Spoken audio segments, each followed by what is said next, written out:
Nous pourrions nous demander, mais au fait, dans la Bible, qui est le plus important? Quel est le plus grand commandement? Matthieu nous le dit au chapitre 22. Tu aimeras le Seigneur ton Dieu de tout ton cœur, de toute ton âme, de tout ton esprit. Voilà le premier commandement. Et le second lui est semblable. Tu aimeras ton prochain comme toi-même. Jésus fait comme une sorte de synthèse. Il parle de l'esprit de toute la parole de Dieu. Le sens global de cette parole, la clé de la compréhension, c'est l'amour. Jésus pose ce gros commandement de l'amour, ce double commandement de l'amour. L'amour est au-dessus de tout. L'amour permet de vivre. Dieu est amour. Dieu invite à aimer et fortifie l'amour qu'il dépose en nous. En Dieu, il n'y a que l'amour. Sans amour, je ne suis rien. C'est comme ça que saint Paul traduit dans ses mots à lui. Alors, le premier des commandements, aimer Dieu de tout son cœur, de toute son âme, de tout son esprit, aimer Dieu de tout son être, c'est le connaître, passer du temps avec lui. Comment faire pour aimer quelqu'un qu'on ne connaît pas, qu'on ne voit pas? C'est simple. D'abord, c'est adorer Dieu, c'est demeurer devant lui, dire « Ah bah oui, cette vie, elle vient de toi et je t'adore, je t'aime. » Adorer Dieu, c'est le respecter comme étant notre créateur. Je suis fait pour aimer comme lui. Mais c'est aussi croire en Dieu, c'est lui faire confiance. Dieu, je sais que tu m'aimes, je te suis. Tu sais ce qui est bon pour moi. Mais c'est aussi écouter au sens actif, mettre en pratique ce qui est dit. Cette parole, je vais la mettre en pratique. Il y a un lien très fort entre aimer Dieu et le mettre en pratique. Après l'amour de Dieu, Jésus nous invite à aimer son prochain. Ce sont deux commandements qui fonctionnent ensemble. Jésus lit les deux commandements de l'amour, de Dieu et du prochain. Ces deux commandements marchent ensemble. Aimer son prochain, c'est ouvrir son cœur à l'autre, aller à la rencontre de l'autre. Le pape François a écrit un très beau livre, Tous frères, Fratello Tutti, qui nous invite à vivre une vraie fraternité, un vrai amour pour les autres. Jésus nous dit, aimer son prochain comme soi-même. Ça veut dire il nous dit qu'il y a une manière d'aimer les autres à la mesure dont on voudrait que les autres nous aiment. Il y a une parole que j'aime beaucoup et qui résume tout à fait cela.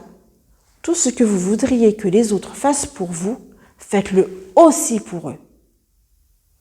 Mais qu'est-ce que ça veut dire s'aimer soi-même? Peut-être on insiste sur aimer les autres, mais attention à ne pas s'oublier soi-même. C'est en t'aimant toi-même que tu pourras mieux aimer les autres. C'est en aimant les autres que tu verras la capacité que tu as pour aimer.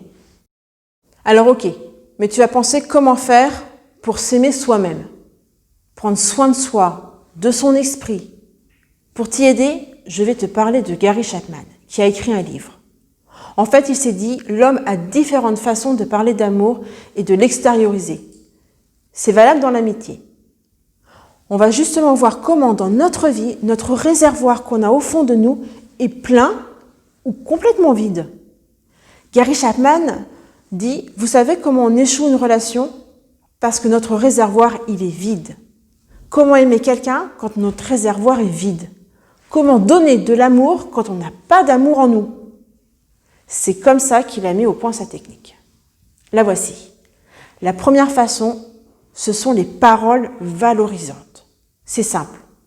C'est dire des compliments, des encouragements, dire ce qui est bien, ce que tu as fait. Ça, c'est remplir le réservoir de l'autre. Jésus nous le dit sans cesse. Ma fille, ta foi t'a sauvée. Voilà une parole encourageante. On peut aussi avoir besoin d'entendre des paroles valorisantes ou d'en recevoir. Sa deuxième façon, ce sont les cadeaux. Une attention qu'on apporte aux autres. Un exemple. Au lycée, j'avais des bracelets. Une jeune est venue en prendre et elle m'a juste dit qu'elle aimerait bien un bracelet bleu. Ok, lundi, dans ma poche, je l'ai croisé. Et dans ma poche, j'avais ce bracelet bleu. Juste ça. Cette jeune a eu un sourire immense parce qu'elle a eu une attention particulière. Ce n'est pas la qualité ou le prix, mais juste le fait de dire « Waouh, quelqu'un a pensé à moi ».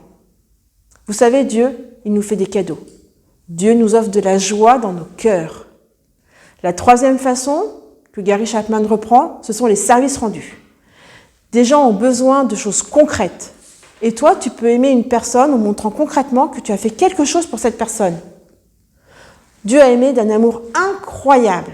Sa manière de nous rendre service, c'est le geste de Jésus en se mettant à genoux pour laver les pieds de ses disciples. La quatrième façon, ce sont les moments de qualité. C'est prendre un temps pour passer un moment avec un autre, un ami, juste en insistant pour vraiment être avec la personne. Ne plus être dérangé par rien. Prendre un vrai moment de qualité, c'est le faire en prenant du temps. Éteindre son téléphone, remplir le cœur de vos amis, des membres de votre famille. Exprimer vos sentiments pour que votre amitié tienne. Dire ce que nous vivons dans le cœur. L'amitié se construit avec ces 4 langages. On a besoin de dire quelque chose, mais il faut savoir l'exprimer. Si nous voulons aimer notre prochain, nous devons remplir nos réservoirs, remplir nos cœurs et être des gens qui ont beaucoup d'amour à donner parce que nous avons reçu beaucoup de Dieu. Prenez des moments de qualité avec Dieu. Prenez le temps de débrancher vos ordis, vos téléphones et prenez des moments de qualité avec lui. Jésus nous dit sans arrêt qu'il nous aime. Il te dit ton réservoir d'amour est peut-être très bas, mais Jésus, lui, peut remplir parce que l'amour peut tout, parce que l'amour vaincra. Son amour peut faire des choses incroyables, si vous avez la foi, même toute petite. Mais dites-vous que l'amour de Dieu peut recharger vos batteries. Il peut remplir vos réservoirs pour que vous puissiez aimer, pour que vous puissiez vivre avec des paroles valorisantes, des cadeaux, des moments de qualité, des services rendus. C'est-à-dire incarner votre amour, vivre des relations épanouies avec vos amis, vos familles. Ce qui est impossible aux hommes est possible à Dieu.